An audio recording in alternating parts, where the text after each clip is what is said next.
Hello, and welcome to I Hate Talking, a podcast about talking, including etymology, frustrating topics, current events, and other random subjects. I'm Adam. And I'm Steph. We are married, and we invite you into these discussions with us as we talk about the good and the bad of talking. We hope you enjoy today's episode.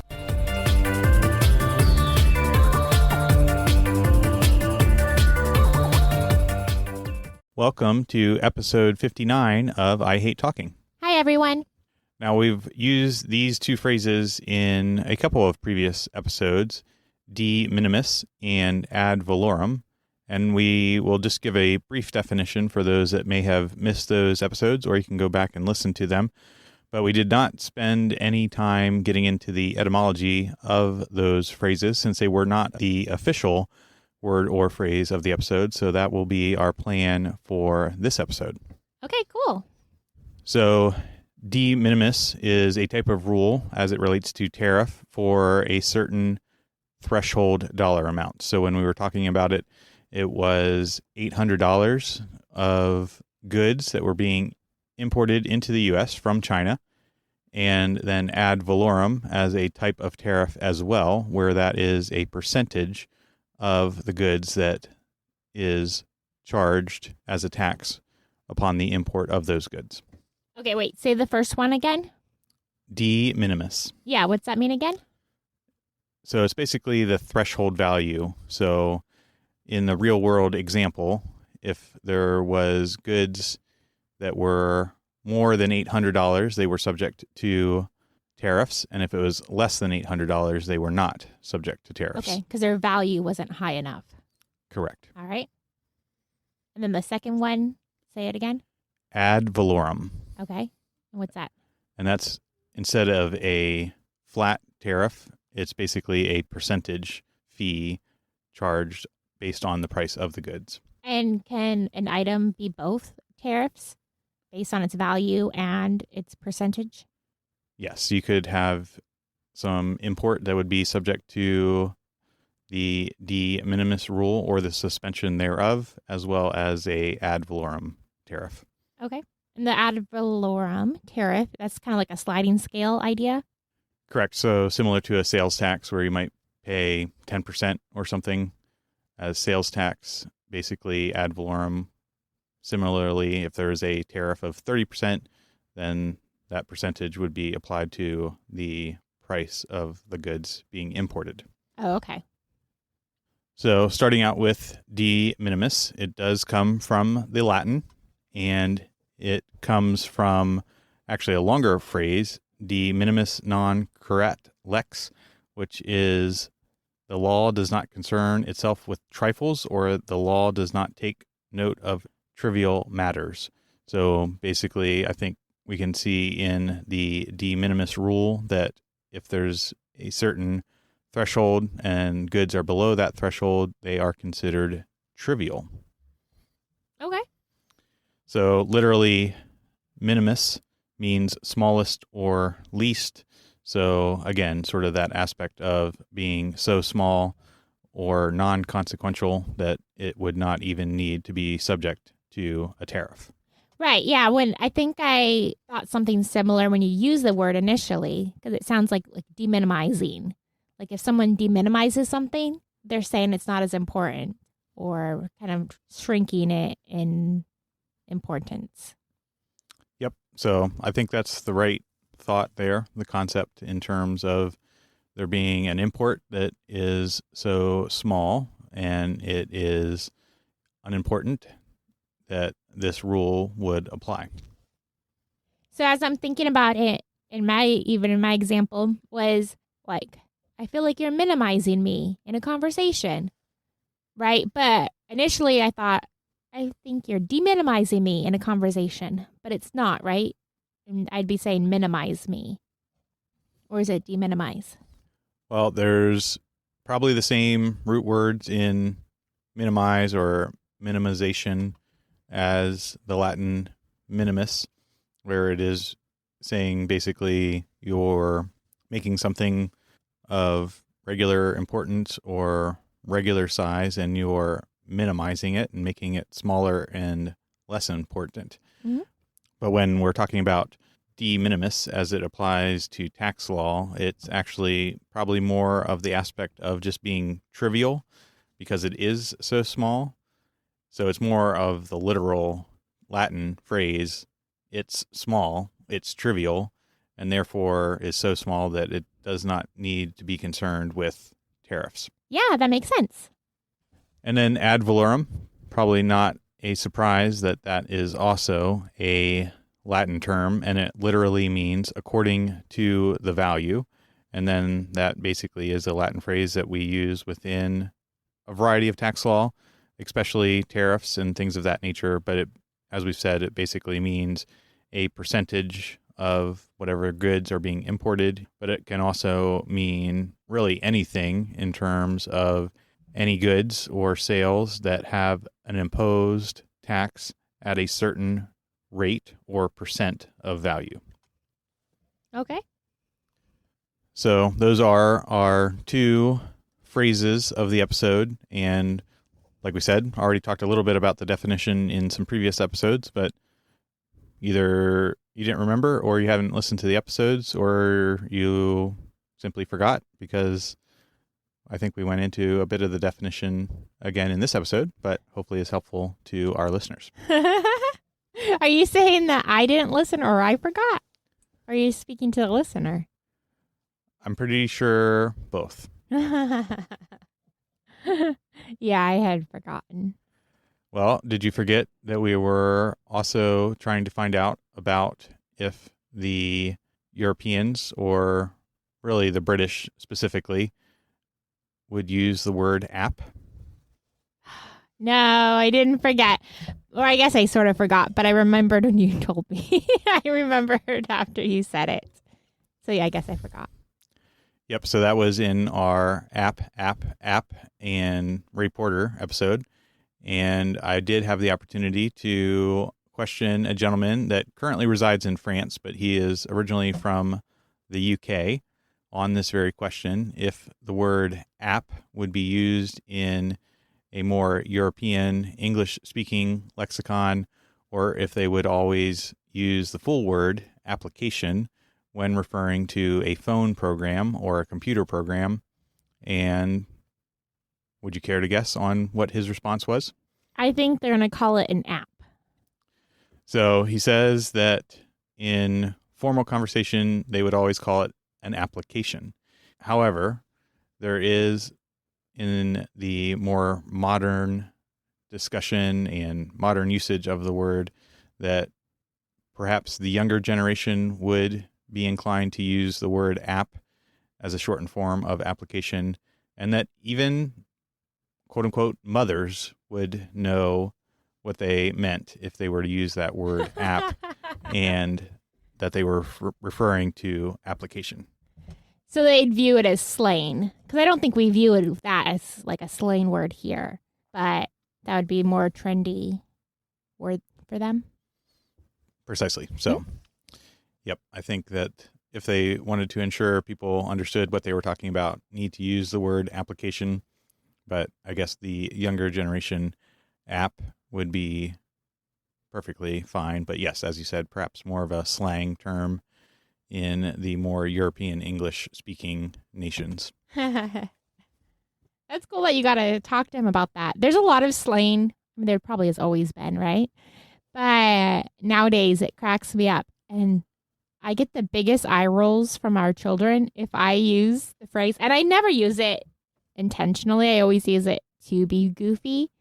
But like calling them like a Sigma and Riz and stuff like that. And it's so funny because they're just like, Mom, can't say that word. You're a mom. So that's what made me think of your friend who was like, even mothers would know that word. Yep, precisely. So I don't think I use some of those. I don't even know what generation. What generation is that? Alpha? Yeah, I think the teenagers, and then I think Alpha is like the younger, so they're kind of tagging along. Is it X, Generation X? No, Generation X is much older. Oh. But yes, I don't think I even could hazard a guess on some of those particular words that the Alpha generation, and perhaps whatever generation is directly adjacent to the Alpha generation, would even begin to mean. Well, then the question isn't, does a mother know that word? It should be, does the father know the word? That is a good question. Okay, so as a topic to talk about, I want to hear what your opinions are about when to join something. We've talked a lot in the past about when is a time to step back or when is time to quit something. So when do you think is an appropriate time, if there's a rubric or anything like that, for knowing when to jump into an activity or club or commitment?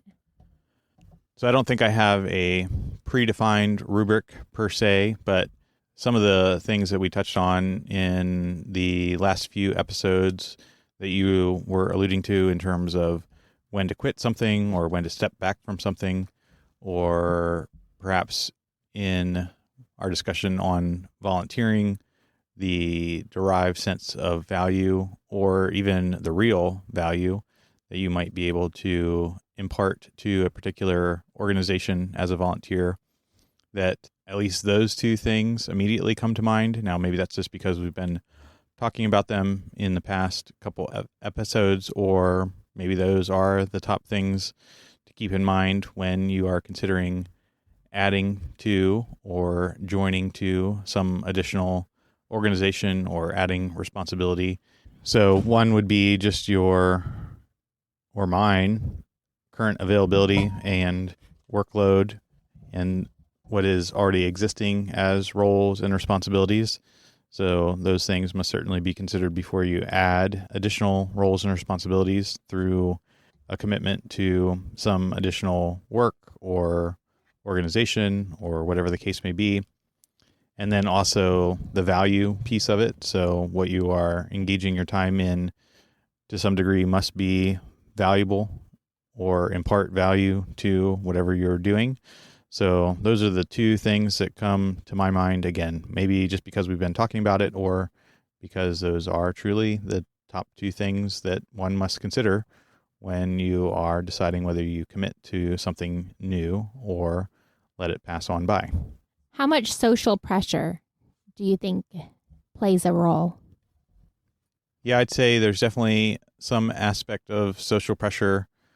Some of that could be just in general, the cultural norms that we were talking about in our last episode in terms of what is expected of you as just part of society, or that could actually be much more specific in terms of the social influence that maybe your friends and relatives have upon you in terms of what your expected behavior is and things like that. So I do think there is an aspect of that as well.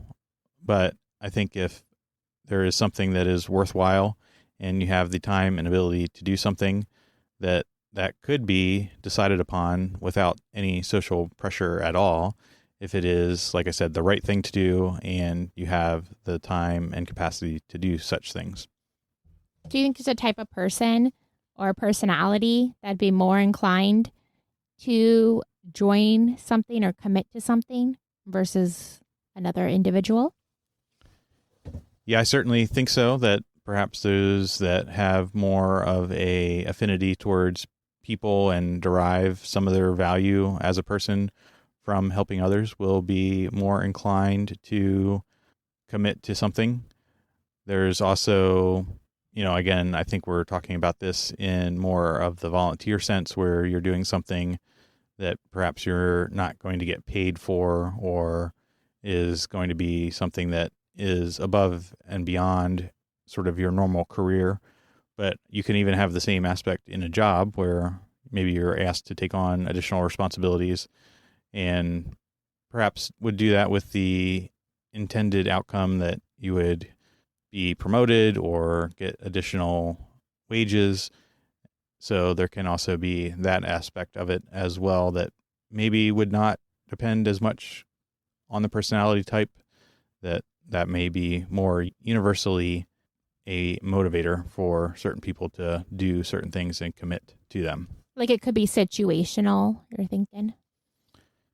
Yeah, situational, or again, sort of what it is that you're committing to. Is it a volunteer organization, something within a current job in which you receive wages.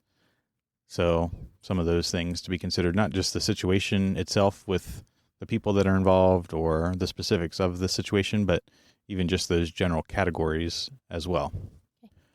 So what about yourself? How do you personally consider how you engage in commitments or starting something new? So I will start something new very readily. I get very excited and will commit to something.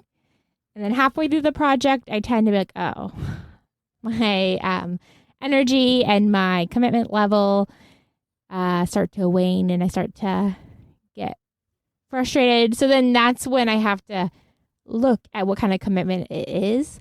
Is it just like I wanted to learn to crochet and now it's not as fun as I thought? Okay, give that up. Or is it I committed to this group to do this activity? It's not fun anymore, or it's a lot more work, but I got to follow through. Yes, and that's probably even touching on some of the things that we discussed in our starter, sustainer, and finisher episode with how we might do things differently when it comes to starting things, or perhaps something's already started and you take it over. So probably also something to consider as well if you are making a new commitment. Yeah. I was talking to someone recently and I shared our relationship story of how we met and all that, and how we decided to get married in less than 2 months of knowing each other, and like knowing each other existed, period. And they were like, how could you know and be ready to commit? I was like, I don't know. I just didn't ask that question. It was just yes. It was like the easiest yes ever.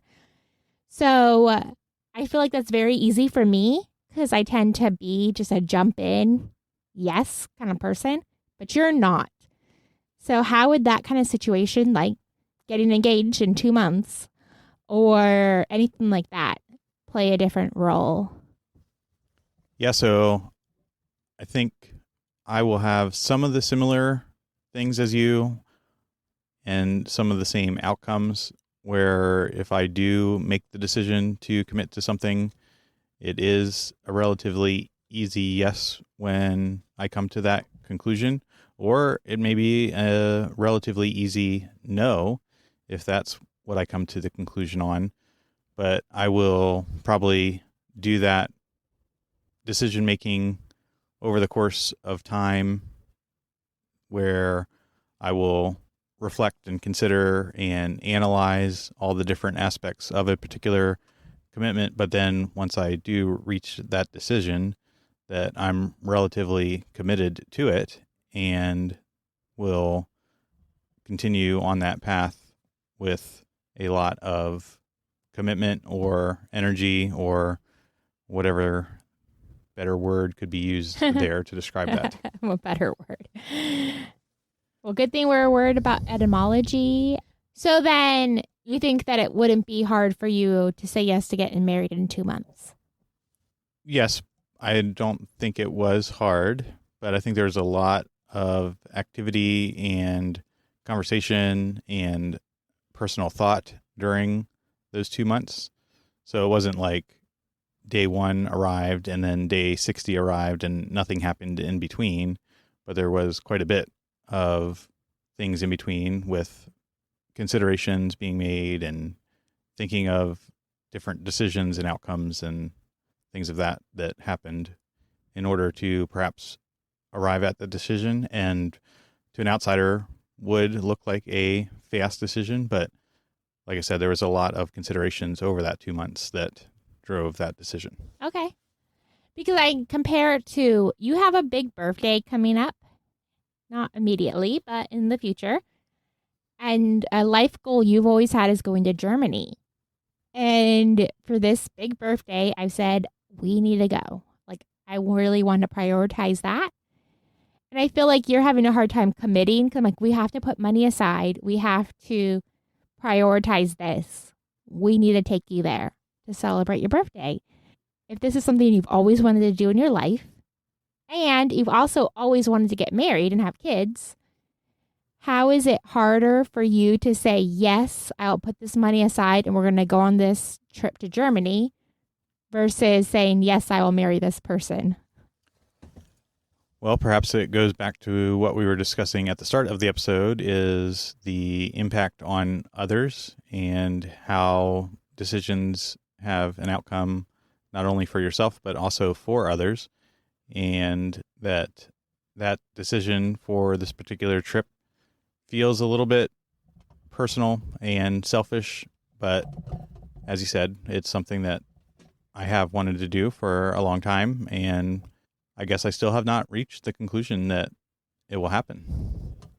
So because you feel guilty that this is something that you've wanted to do and we're doing it for you, or because you're afraid there's going to be like another pandemic and we won't get to go to Europe?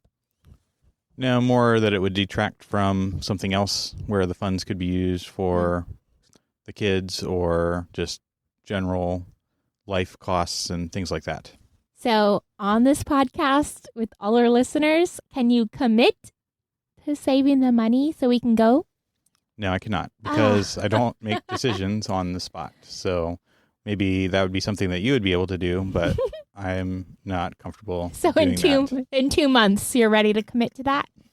Perhaps, or just commit to not doing it, because that will be one of the other potential outcomes. I can understand saying, like, I can't commit 100% because you just don't know what's going to happen, right? Like, we have the real IDs, but that's the whole thing right now, right? People can't fly in the States. I've been hearing a ton of people talk about it. We got them a couple years ago, but a lot of people didn't get them. So I understand things like that come up. I don't have a passport anymore. It expired. We found that out like a month after it expired, and that's frustrating. So I understand those sort of things. I have to do that. And there could be a pandemic, another one. There could be a war, anything like that. Knock on wood. But knock on wood, that doesn't happen. But I think that this is a valuable thing that you've always wanted to do, and that we should make it a priority and commit to the best of our ability doing it. Yep. So something that I personally can consider, and I don't know if I would really worry or add much thought to some of the actual things that would need to happen. So if we need to renew passports or get additional IDs or things like that, that would be more of a outcome of the decision itself, not necessarily impacting the decision itself. I guess maybe those are dependent on the category that they are in. If they are trivial or minimis and would not really impact the outcome, they would just be things that need to get done, versus things that would be non-trivial, where the cost of the trip and things of that nature would drive parts of the decision-making process. So if we have any Germany listening friends out there and y'all want to help us out and give us some tips or anything like that, we would love it. Well, there you go. So perhaps a little bit of some rehashing of some previous concepts that we've talked about and referred back to in a number of episodes. So if you haven't had a chance to listen to any of those episodes, a lot of insight perhaps that could be related to this episode, as we've discussed some of the tariff-related terminology used in some previous episodes, as well as some of the things that one must consider when either quitting something or starting something, or diving into a little bit more detail this episode in terms of when to commit to something. Mm-hmm. Like committing to a big vacation for your big birthday. Perhaps so. I'm not going to say what birthday it is, but well, it's a big one, y'all. So, from your friends at I Hate Talking, until next time, remember, it is only through talking that we begin the journey to understanding.